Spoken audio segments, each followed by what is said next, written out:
예, 안녕하십니까.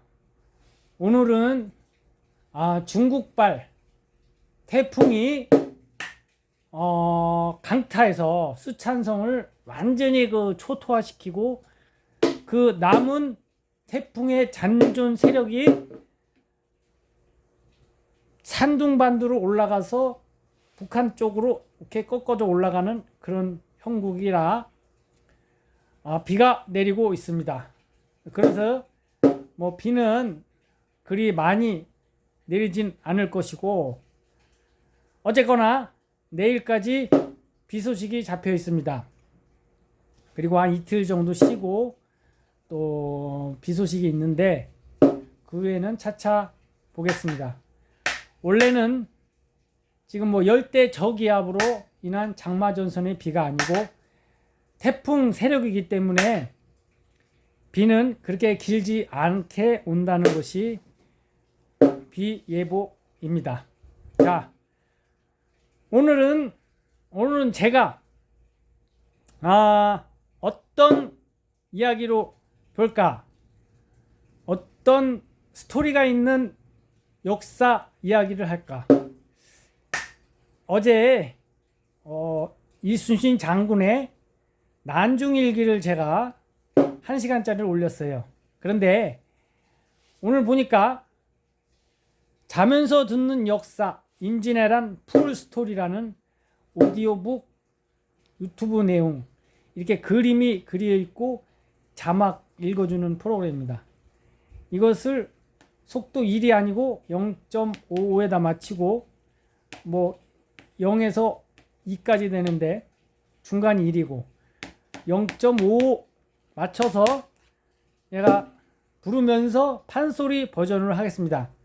그래서 초반 내용은 너무나도 잘 알기 때문에 혹시 이 초중반 내용이 모르시는 분들이 오겨 있을까 싶어서 이 풀 스토리를 임진왜란 이야기를 펼쳐보겠습니다.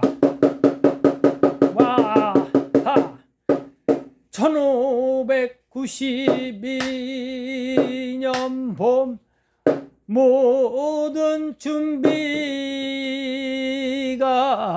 끝났으니 일본 세력들은 4월 10일 히데요시는 출전 명령을 내렸으니라.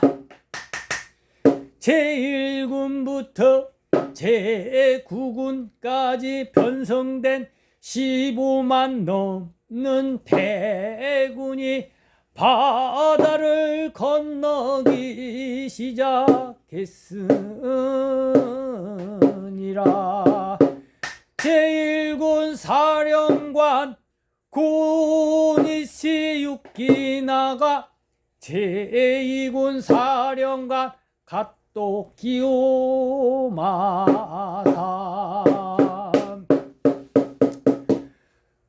제3군도 있고 제3, 4군도 있고 5군, 6군, 7군, 8군 다 합쳐서 15만 대군이라는 뜻입니다.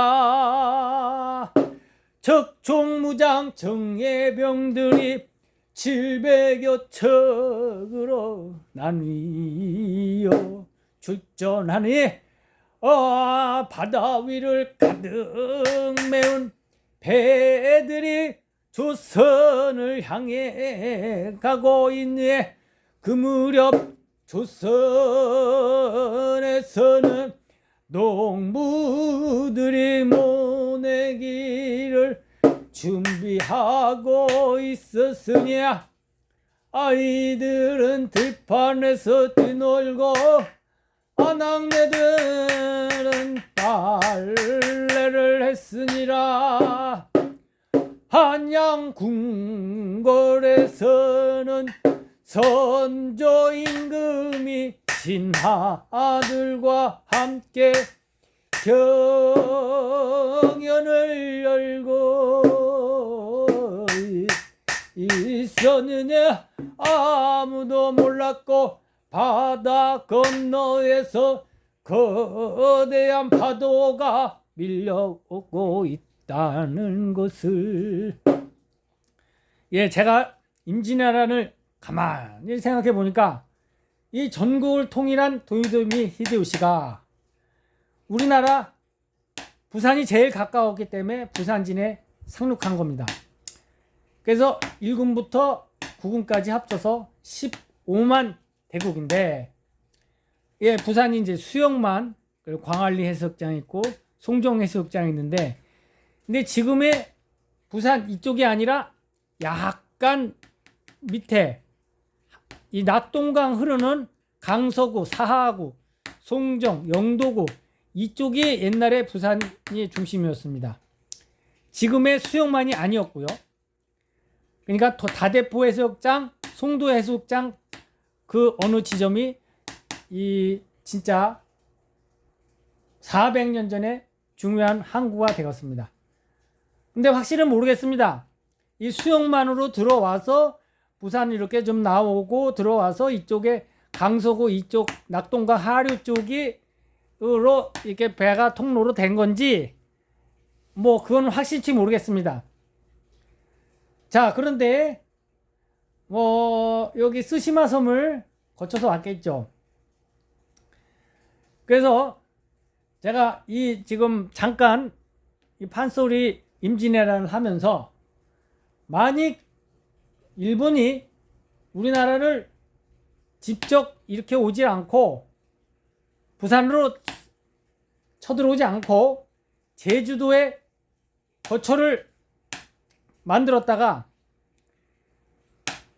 반은 부산으로 침입해 들어가고 반은 명나라 저 산둥반도 아니면 상해 이쪽 방향으로 직접 3군 3갈래로 갈라져서 대륙으로 밀고 들어갔다면 과연 어땠을까요? 과연 그때처럼 이 의주에 발이 묶인 일본군이 그야말로 압록강을 건너지 못하고 우리 조선반도에서 전쟁 벌이다가 중국 땅은 밟아보지도 못했다는 그런 현실이 있잖아요. 그래서 그렇게 세 갈래로 갈라져서 대륙으로 우리 조선반도로 진출했다면은 아마 이 우리나라가 뭐 그때 400년 전에 한 35년 40년 우리가 일제시대 80년 전에 겪었던 일제시대처럼 그런 세월을 겪지 않았을까. 예, 그렇습니다. 뭐 차가 들어와요. 이게 뭐 500년 300년 주기라고 하지만은 이 임진왜란 전에도 항상 그 왜구가 노략질이 있었다, 어디 노략질 한다, 뭐 그런 게 항상 있었어요. 역사에 보면요. 그러다가 임진왜란 때 한번 쳐들어오고 또 갑오경장 때 본격적으로 더 세게 쳐들어와서 일제시대를 겪고, 과연 우리나라 지금 2025년인데 한 2200년, 2300년 정도 되면은 그때는 또 일본한테 한 100년, 150년 식민지 생활을 겪지 않을까. 그런 생각을 한번 해봤습니다.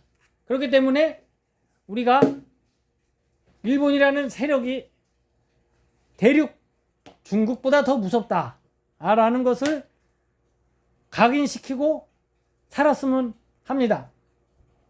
물론 바닷길이 막아주기 때문에 일본이 세력이 쳐들어오는 경우는 흔치 않습니다. 항상 7대3으로 대륙에서 7번 쳐들어오면은 바다에서 3번 쳐들어온다. 7대3의 법칙으로 항상 우리나라가 전쟁 역사를 겪어왔습니다. 자, 한번 또 펼쳐보겠습니다. 운명 그날 그렇게 다가오고 있었으니 1592년 4월 13일 동이 뜨기 전 부산 앞바다 뒤덮었으니라.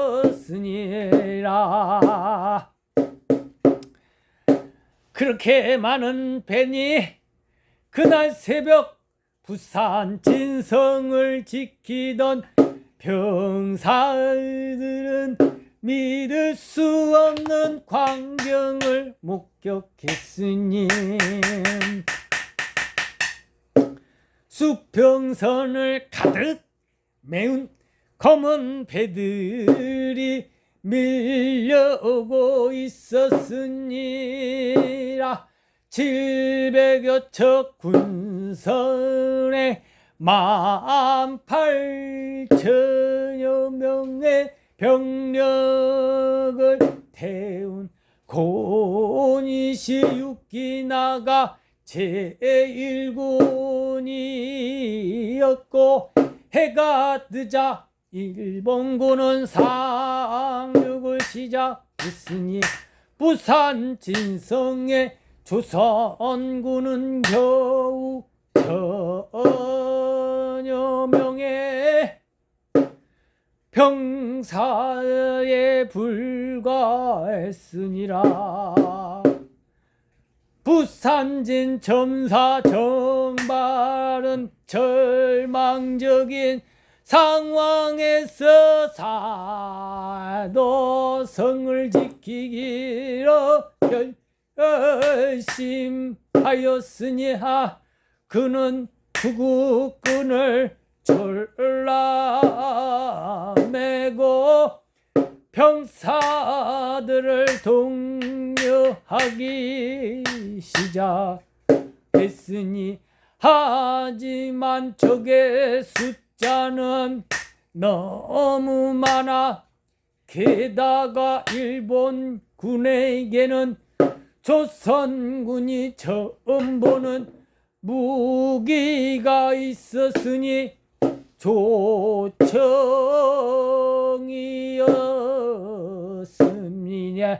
화송청 일종의 이 무기는 활보다 사거리가 길고 위력이 강했으라.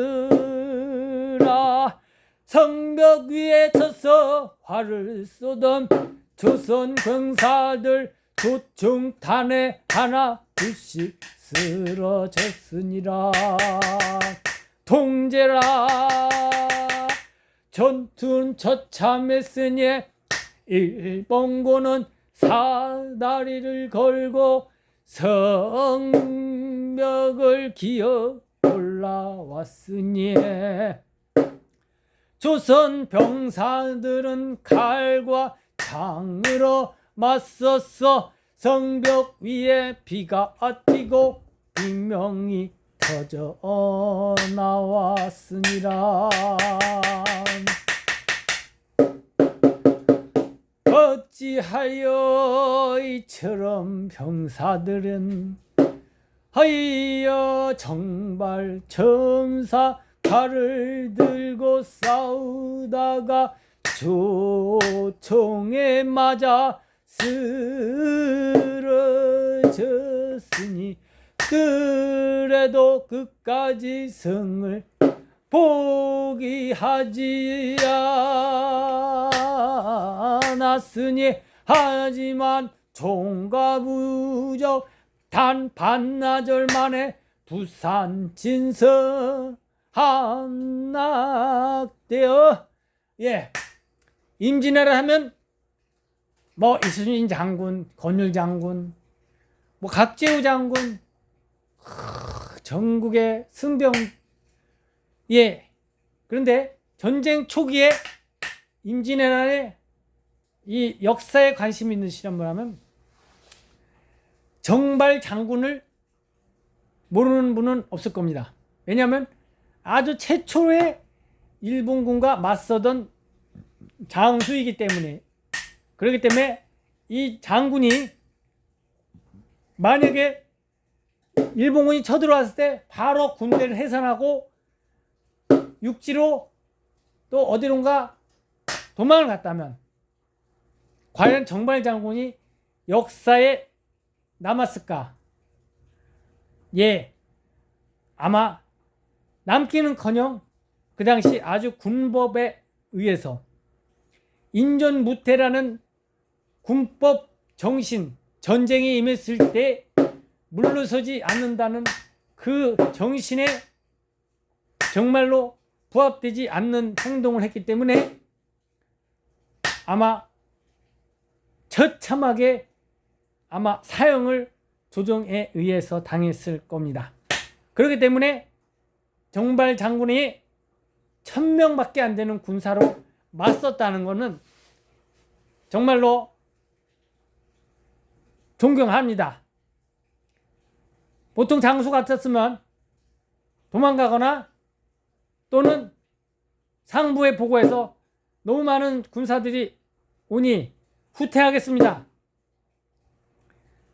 군선을 병사를 보내주십시오 하며 뭐 어디 뭐 밀양이나 양산 뭐 어디 창녕 창원 이런 데로 후퇴를 했을 겁니다. 근데 아까 얘기했듯이 이 조선시대에는 전쟁이 났을 때 물러서는 장수는 군법에 의해서 엄격히 처벌되었습니다. 지금이야 전쟁 나면 얼마든지 후퇴하고 전진하고 또 후퇴하고 전진하고 뭐 온갖 작전상 모든 행동을 취할 수 있지만 참 그 당시에는 그 삼국시대의 승려의 화랑도에 전쟁이 났을 때 임전무태며 호위 무사가 되며 한 4가지가 있지 않습니까? 지금 당장 생각이 안 나는데 그래서 굉장한 아마 불행한 장수로 기억될 것입니다. 우리 후세 분들에겐 같은 날 인근 동네 성에 일본군이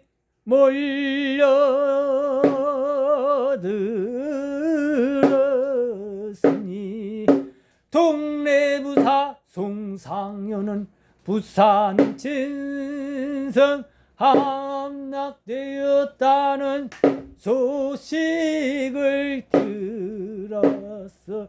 절망적 상황이었지만 그는 도망치지 않아 했으니 일본군 길을 빌려달라 요구하자 송상현은 담대하게 답했으리라.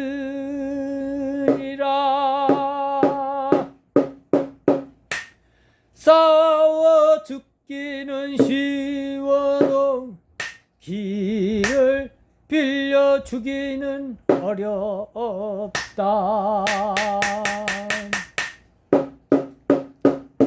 하야 4월 15일 동래성 전투가 시작되고 일본군 2만여 명이 성을 에워쌌으니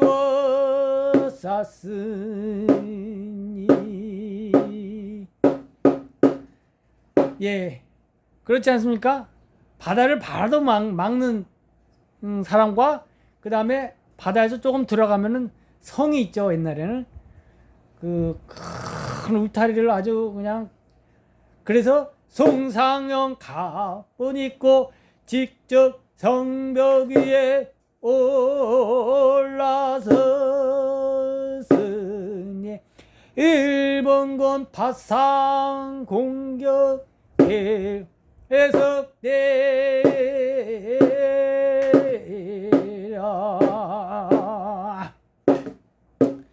성벽 문을 지고 병사들이 쓰러져 갖고 정상현 끝까지 싸우다가 결국 적국에 붙잡혔으니 일본군 장수가 그의 용맹함을 높이사 목숨을 살려주겠다 했지만 송상현 거부했으니라. 그는 북쪽을 향해 절을 올린 뒤 적의 칼을 받아들이었으라. 부상과 동네를 손에 넣은 일본군 북쪽으로 진격을 시작했습니다. 고니시 유키나가의 일군 경상도 내륙 향해 달려가고, 송상현 장군도 우리 역사의 인물로 존경을 받아야 마땅합니다. 갓도 마사 2군 구르다 나가 사마 제3군 차례로 상륙했고,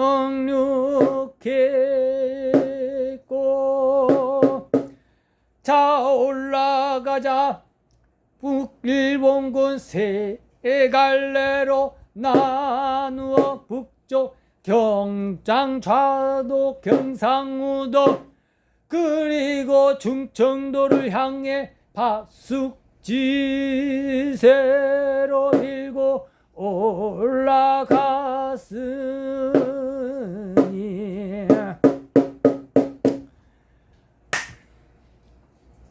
문제는 조선의 대응 급부가 한양에 도착한 것은 4월 17일이고 중주에서 마지막 당금대 전투로 일본군은 무혈 입성으로 한양까지 올라갔으니라. 200년간 큰 전쟁을 겪지 않은 조선은 실전 경험이 거의 없었으니라. 군사들은 오랫동안 제대로 된 훈련을 받지 못했으니 무기는 녹슬고 성곽은 허물어져 있어 조정은 이를 분변사로 삼아 군사를 이끌고 내려보냈으니 하지만 이래 경상도 도착했을 때 상황은 이미 걷잡을 수 없이 악화되고 있었으니 지방 관리들과 병사들은 도망치기 바빴으니라. 무기고 열쇠를 가진 관리가 도망쳐서 무기를 꺼내지도 못하는 곳이 있었으니 설명해봐야 입이 아프지. 병사들을 모아놓으면 밤새 절반이야 도망치고 4월 28일 상주 전투가 벌어지니 충주 오기 전에 상주 전투가 있었군요. 이른 800여 명 병력으로 상주에서 일본군을 막으려 했으니 하지만 수적 열세는 물론이고 병사들의 사기는 바닥이었으니라. 전투가 시작되자마자 병사들이 도망치기 시작했으니 이 일은 끝까지 싸웠지만 이일 장군이 있었습니다. 한패를 명할 수 없었으니 간신히 목숨만 건져 북으로 달아났으리라. 이일 장군이 만약에 여기서 일본 장수에게 나를 죽이고 한양으로 가시오 그랬으면은 아마 이일 장군도 역사에 남을 인물이 되었을 것입니다. 그러나 이일 장군은 이 전중에 작전 중에 도망갔기 때문에 우리 민중의 역사 인식에는 잊혀진 인물이 되었습니다. 자, 훌륭한 일을 하든가 또 우리 근세에 보면 이완용처럼 나쁜 우리나라를 아주 팔아먹은 그런 이완용 씨처럼 그런 사람이었으면 아마 좋게든 나쁘게든 이름이 났을 겁니다. 그러나 어정쩡하게 전쟁하다가 도망가면은 역사에도 지워지는 인물이 되는 것입니다. 계속해 보겠습니다. 자, 상주가 뚫리자 적의 다음 목표는 중주였으니 중주는 한양으로 가는 길목에 있는 전략적 요충지, 아까 제가 설명한 충주가 나옵니다. 조정은 신립 장군에게 8천여 명 군사를 주어 중주를 지키게 했으니, 신립 장군님도 유명하시죠? 신립은 조선에서 손꼽히는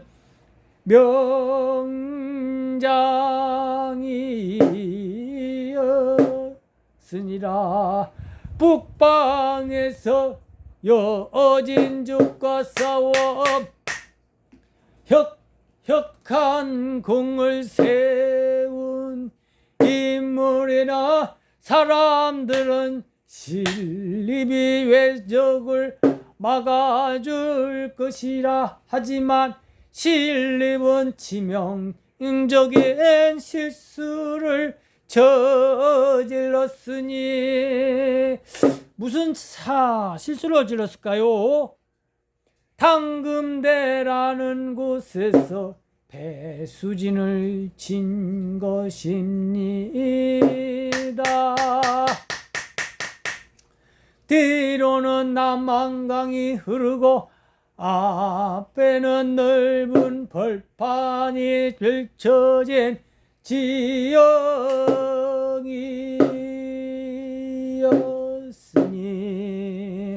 신립은 기병을 앞세워 적을 돌파할 생각이었으니,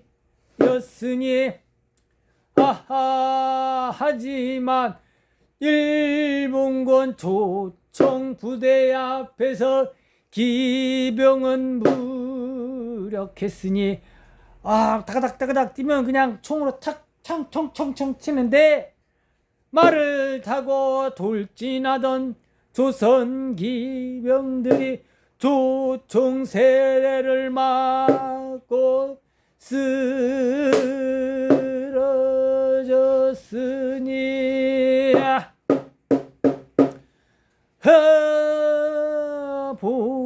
병들도 줄줄이 쓰러졌고, 저도 이 내용은 이번에 처음 아는 내용입니다.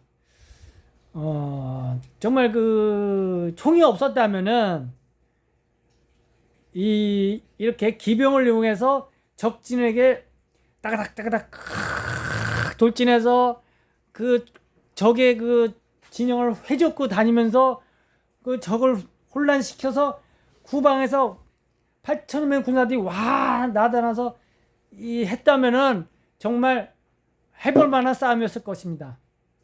그러나 이 조총이 있었다는 것이 정말로 아쉬운 대목이었습니다.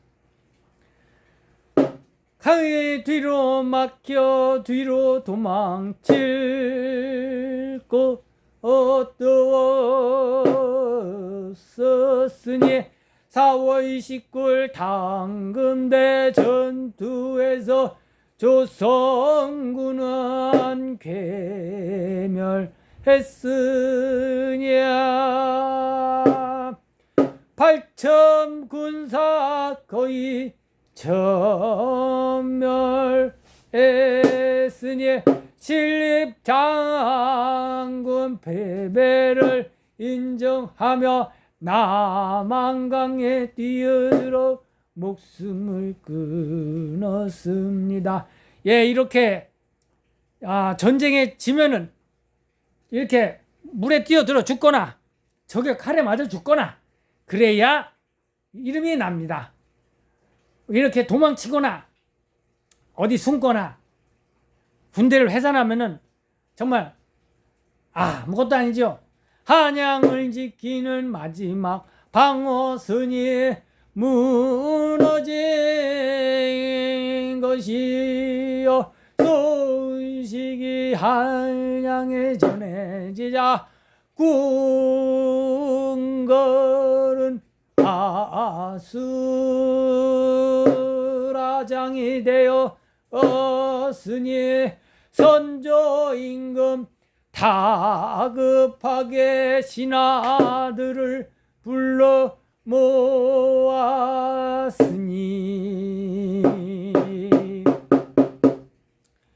남은 군사로 한양을 지킬 수 있냐는 물음에 아무도 대답하지 못했지.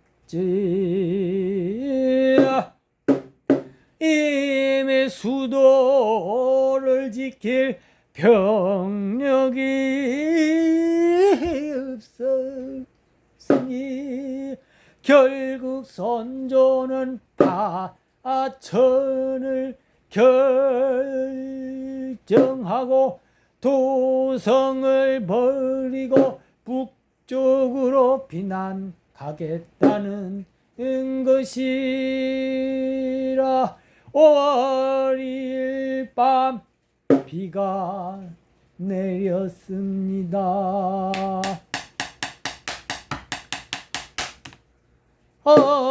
도성에 불을 내고 선전 신하들과 함께 은밀히 궁궐을 빠져나갔으니 백성들에게 알리지 않고 임금이 도망친다는 걸 알면 민심 흉흉해질 것이 두려웠기 때문이야. 예, 선조 임금이 누구십니까? 정말 임진왜란이 아니었다면 역사에 그래도 중상위권 가는 그런 임금님으로 남았을 겁니다. 그러나 전쟁 앞에서는 그도 가슴을 벌렁벌렁 뛰며 속이 움축움축 그렇게 들어갔을 겁니다. 그래요. 선조 임금은 왕이 될 때 선대 아버지부터 아바마마 어마마부터 자 여러 왕자가 있었을 때 여러 왕자 듣게나 이 세상에서 제일 중요한 것이 무엇이오? 그러자 어떤 왕은 금은부화지요. 금부화 많아야 그것이 돈도 되고 그것을 팔아 집도 짓고 도성도 쌓고 옷도 해입고 그러지 않겠습니까? 예. 그러자 그럼 다음 왕자 어떻게 생각하느냐? 선조 임금 그 어릴 때 저는 소금이라 생각합니다. 왜 그런지 생각하느냐? 왕이 묻자 예. 소금이 없으면 음식을 맛을 어찌 알리옵니까? 우리가 세상을 살려면은 먹는 것이 아주 제일 중요한 건데 음식 맛을 모르면 그리고 그 당시에 의술이 다 발달되기 때문에 소금이 없이는 아무리 산의 진미 맛있는 음식을 먹어도 소금을 안 먹으면은 몸이 탈진이 되고 몸의 기운을 잃어버린다는 그런 어린 선조 임금의 왕자의 말에 임금이 끄덕끄덕하며 그래 선조는 정말 똑똑하구나. 그 당시에는 소금이 귀하던 시절이었죠. 지금은 어느 천지 어디 마트에 가도 소금이 널리 천지 설탕도 무수히 많고 그런데 그 당시에는 소금도 귀하지만 설탕이 뭡니까? 사탕수수를 만든 건데 그 열대 사탕수수가 조선까지 수입이 됩니까? 그런 시절이니 선조 임금의 어린 그 왕세자의 임금의 말에 정말로 고개를 끄덕끄덕하게 되는 그런 말이었습니다. 자, 이런 임금이 어떤 임금입니까? 원래 임금의 친족 바로 직계 자손이 없자 반계 자손을 해 먼 친척에서 데려온 이를 왕세자로 간택해서 임금이 된 인물입니다. 그렇기 때문에 어떤 약간의 컴플렉스가 있었죠. 어떤 임금보다도 왕족 세력에 대한 견제에 심하게 또 시달려야 했고 항상 그 당시 태계 이황 율곡 이 당대 송강정철 당대의 유명한 학자들을 거느리고 있었던 임금이었습니다. 율곡 이나 퇴계 이황은 지방으로 가서 또 사당을 짓고 제자들 약성해서 퇴직을 하고 지방으로 내려갔지만 그래도 임금은 좀 자질이 부족했지만 신하들이 잘 받들어줘서 황금 시대를 맞이하고 있었습니다. 그러나 임진왜란이 발발하자 가뜩이나 학자들이 지방으로 가서 제자들을 양성한다. 산중에 운동한다. 동인과 서인으로 붕당이 가장 격하고 심하던 시절에 이제 조선이란 나라가 닳고 닳아 천지간에 군사고 국방이고 경제고 농업 모든 면에서 비패해진 이 조선에 일본이 이제 기회를 찾아 마침 또 도요토미 히데요시라는 인물이 천하를 통일하고 우리나라를 쳐들어온 것입니다. 그러나 제가 생각해 볼 때 도요토미 히데요시라는 인물이 없어도 일본이 전국 통일을 하지 못했더라도 일본이 얼마든지 그 시절 혼란스러운 조선과 명나라 이 대륙을 충분히 쳐들어왔을 재량은 있었을 것이라고 생각됩니다. 거기다가 히데요시까지 전국을 통일했으니 군사는 15만이요 함선은 300척, 400척이라고 하니 뭐 조그만 함선까지 700척이라고 하니 이 어찌 그러다가 이 조선군이 마지막 이순신 장군이 일본군을 몰아낼 때 130여 척이 남았다고 합니다. 그러니 전쟁하는 동안 일본군도 수없이 뭐 파손되고 일부는 어떻게 훼손되고 잃어버리고 도망가고 그러다가 마지막 명랑해전 때 130여 척으로 우리나라 30척과 전쟁을 벌여서 패배하고 잔당만 조금 남겨놓고 일본으로 패주했다는 것입니다.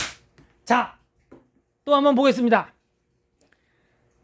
손주임금 이제 피난하는 대목입니다.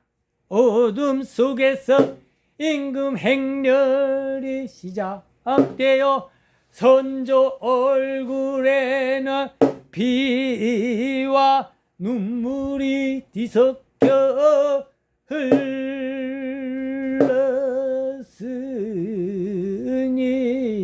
흘렀으니라. 다음날 새벽 백성들은 임금이 사라진 것을 알았으니 분노한 군중이 궁궐로 몰려 들어가 경복궁에 불을 질러 장덕궁과 장경궁도 화염에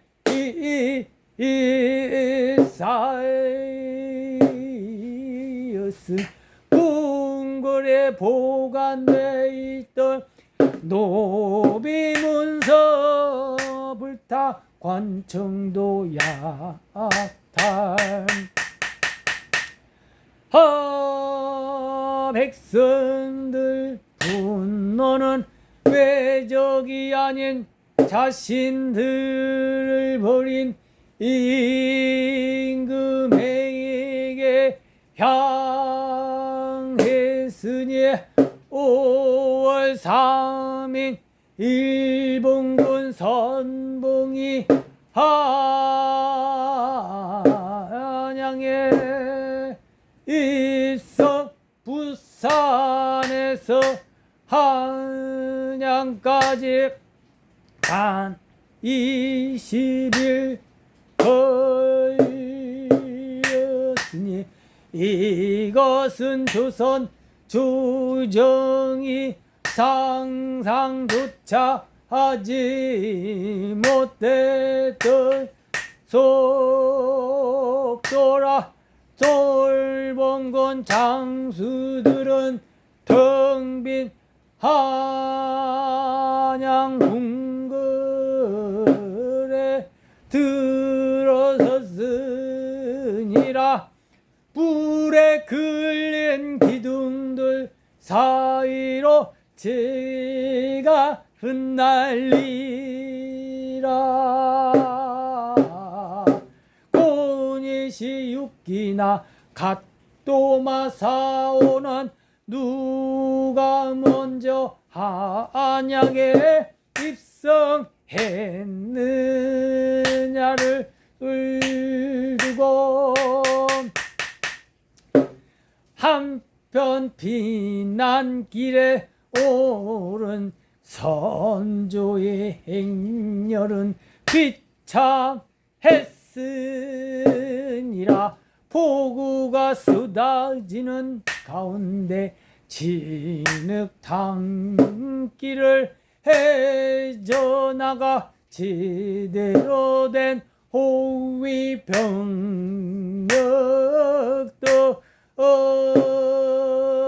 없었으니 굶주리고 지친 행렬이 개성을 지나 평양을 향해 북으로 이동했으니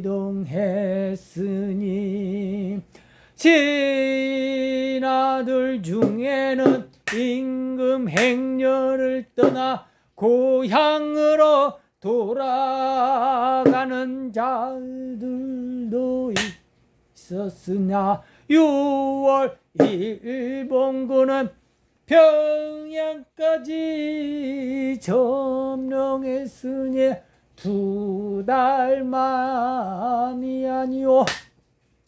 조선 발도 중 내도가 적의 손에 넘어갔으니라.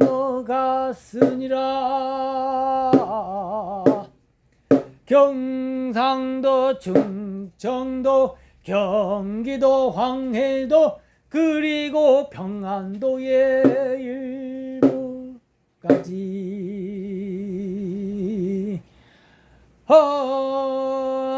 보천의 인물 중에도 헌조 임금을 위해 의주까지 비난 행렬 참가한 신하가 있었으니 오성과 한음의 유명한 인물이죠. 조선은 바람 앞에 촛불이니라. 이대로라면 나라가 멸망하는 것은 시간 문제인 듯 싶었으니 바로 그때 남쪽 바다에서 새로운 이야기가 시작되고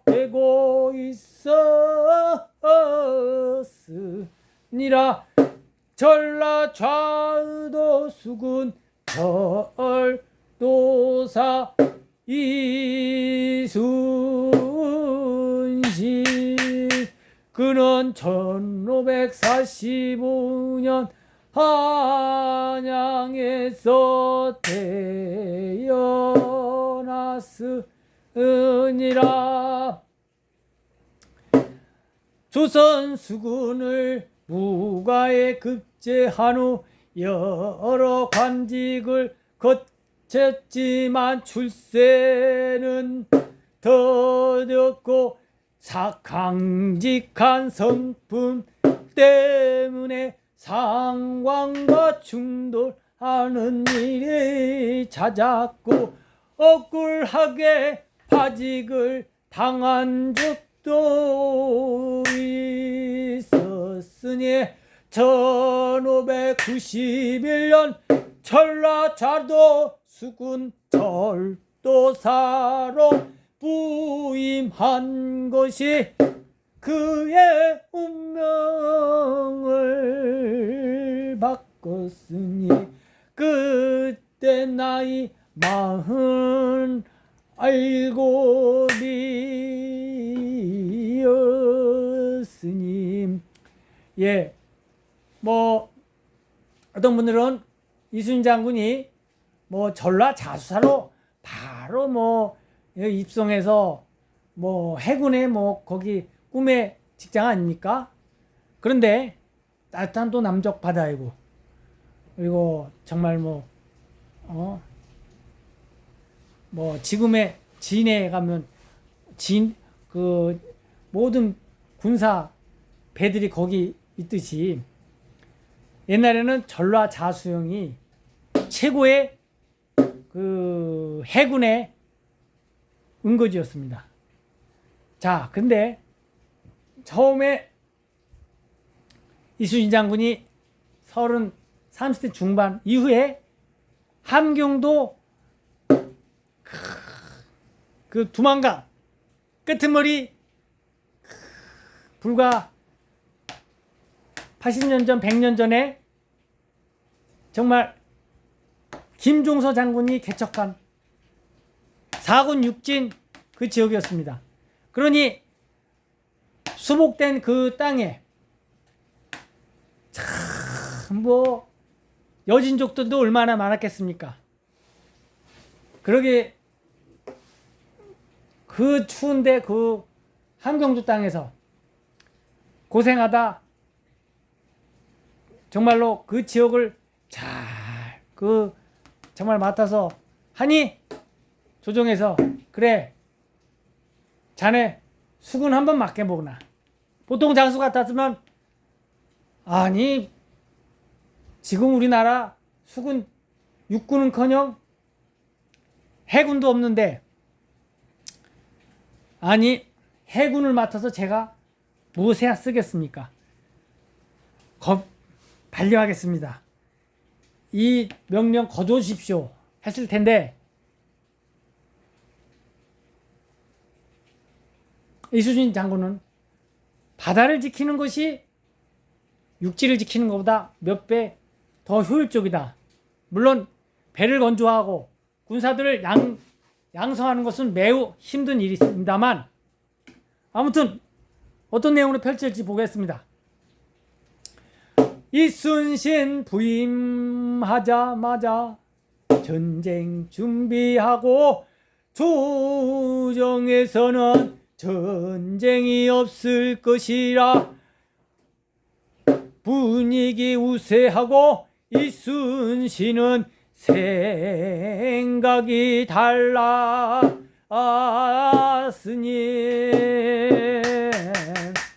그는 병사들을 훈련시키고 무기를 점검하고 전함을 수리했습니다.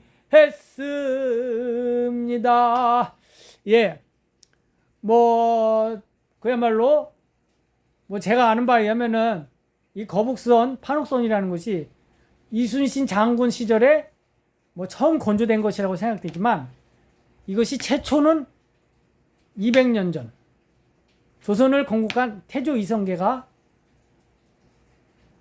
명나라를 쳐들어갈 때 회군하면서 키워놨던 그 군사 배였습니다. 그렇기 때문에 그것을 잘 200년 보관했다가 이순신 장군이 수리해서 또 건조하기도 하고 그래서 임진할 때 써먹었던 것입니다. 그리고 새로운 무기를 구상했으니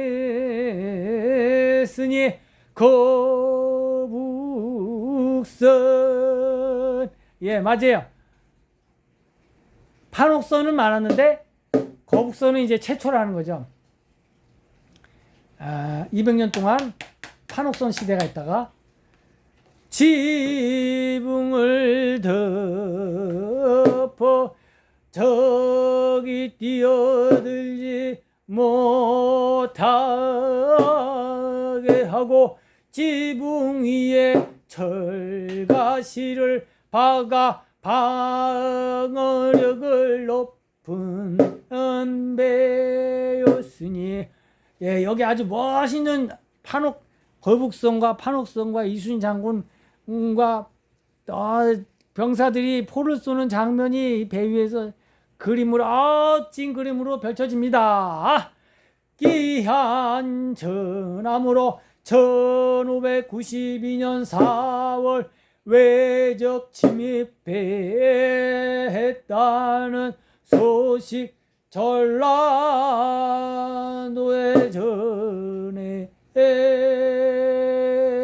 전해지냐. 만일 이순신 장군이 육군에만 전력을 다했더라면 일본군 아무리 천하의 전쟁신이라 하여도 가히 당해내지 못했을 것입니다. 마침 해군을 많이 건조했으니야 충분히 싸워서 적은 배로도 몇 배의 일본 대군을 상대할 수 있었고, 조총으로 무장한다 해도 우리는 전자지통 지자총통으로 또 활로 대비를 할 수 있었으니라. 원거리 사격으로 일본 배를 폭파시킬 수 있었으냐. 5월 4일 드디어 이순신 장군의 배라 24척과 협선 15척 보삭선 46척 구성된 함대였으니 거북선도 처음으로 출전하고 이순신 장군 직접 기하몰라 함대를 지휘했으니 논란이 있지요. 그 당시 병사들도 갑옷으로 무장했을까, 아니면 그 무명옷으로 전혀 무장하지 않고 전쟁을 했을까 논란이 있으나, 명랑영화에서는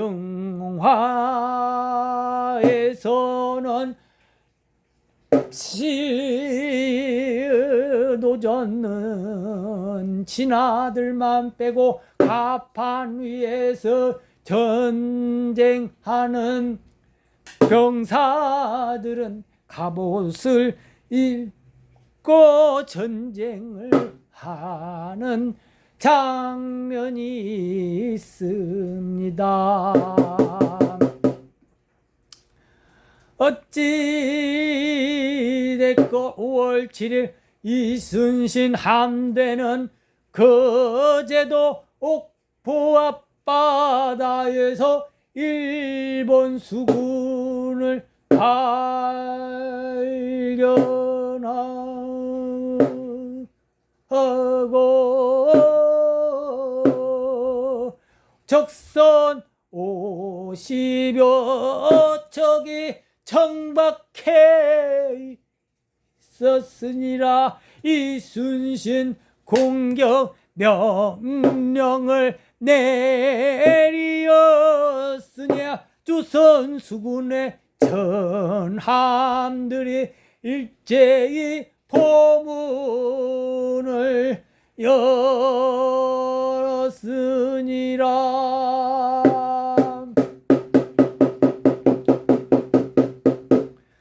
천자총통 지자총통 불을 뿜었고, 포탄이 적선에 명중했으라.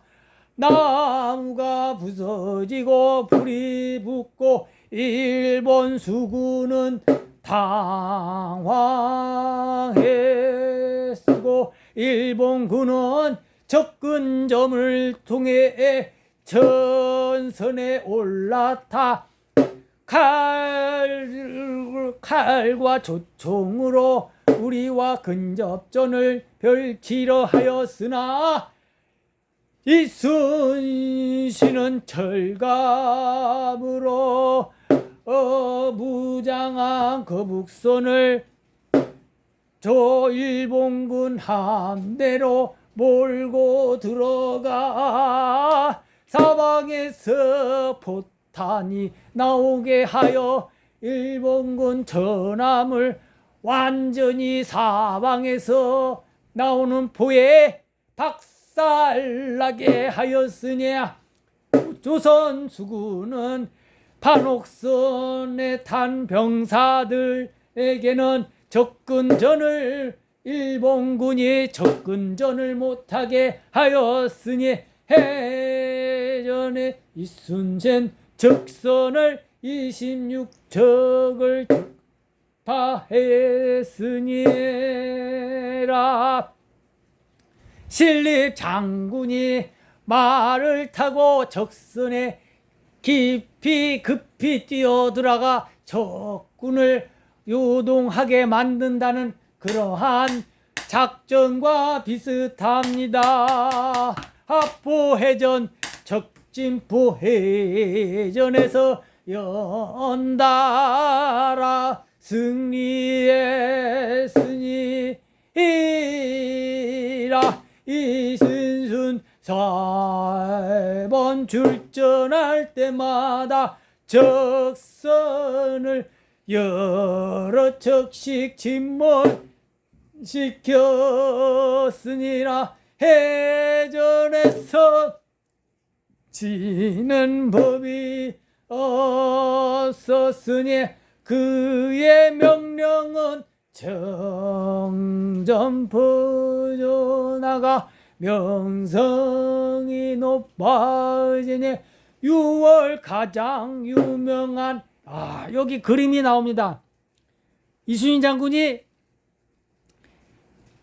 이 거북선에 올라가서 이 칼을 탁 차고 정말 갑옷 입고 이뿡 당당하게 서 있는 그 거북선이 있고 옆에는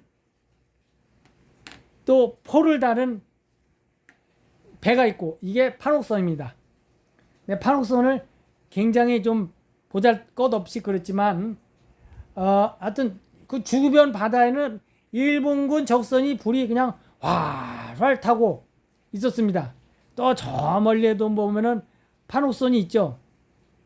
멀리. 근데 이런 거는 이제 좀 하고 원래는 이 일자 진영입니다.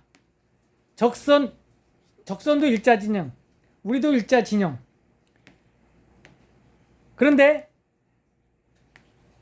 이순신 장군이 이 우리 일자 진영 몇 겹이겠죠. 겹겹으로 있는데 갑자기 그 중앙에서 거북선이 뛰어나가서 일본군 적진으로 뛰어 들어가서 일본군의 그 중앙에서 거북선 사방에서 포를 뿜어 나와 포를 쏘아대니 그렇게 해서 일본군을 물리치는 것인데, 나중에는 학이 날개를 핀 그 모양으로 U자형이죠.